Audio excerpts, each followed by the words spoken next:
Forget the glossy magazine covers. You know the ones, right? Those lists telling you the absolute best places to live in Canada based on, what, bike lanes and sunshine? Well, they're lying to you. Today, we're tearing those rankings apart and introducing a pretty brutal truth. Your wallet, it simply doesn't lie. So which Canadian city is actually the best? Honestly, everything you think you know is probably wrong. Traditional rankings rely on arbitrary guesswork. I mean, who gets to decide that a local theater matters more than a short commute? It's a complete illusion. We are stripping away the feelings, the surveys, the opinions. We're looking at raw, brutal economic data. We're looking entirely at actual human behavior. Because here's the thing. Magazines basically just make things up. We're using cold, hard cash. This explainer is built on a massive academic study by Albouy, Leibovici, and Warman.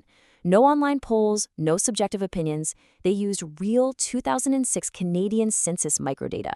We're talking millions of real data points here. They calculated true quality of life and productivity through the undeniable honesty of your housing costs and your wages.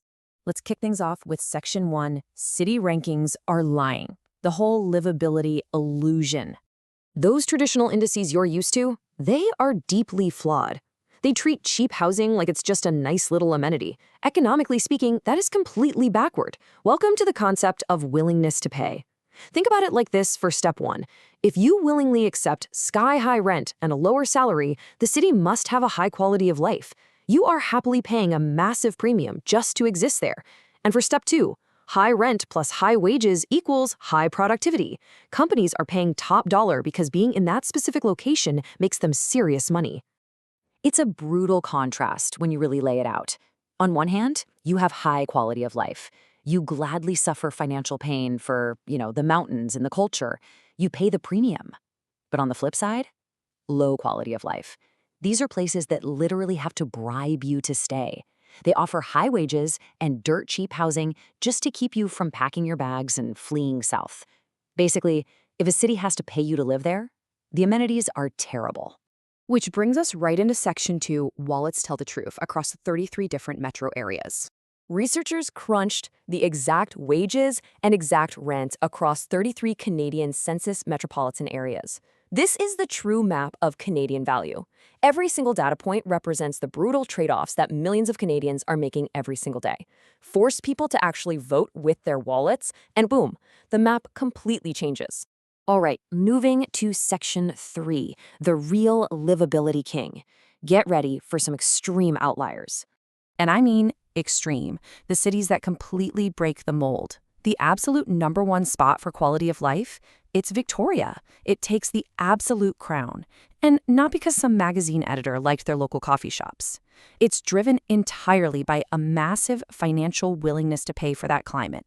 Residents there willingly accept lower wages and massive housing costs. They're sacrificing immense personal wealth just so they don't have to freeze in the winter. Now that is true livability. But what about the business side of things? Well, the undisputed heavyweight champion of productivity is Toronto.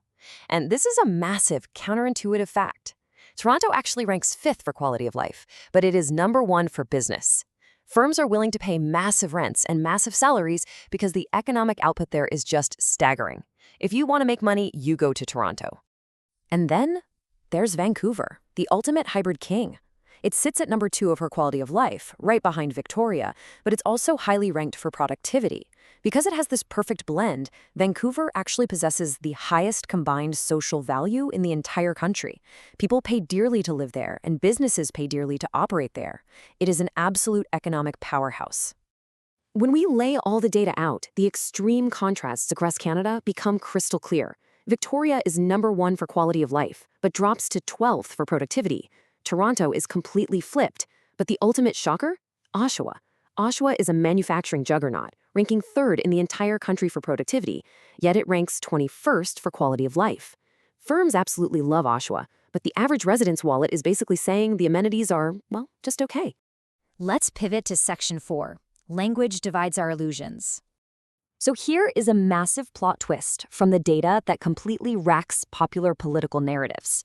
Researchers separated the data by mother tongue. And guess what?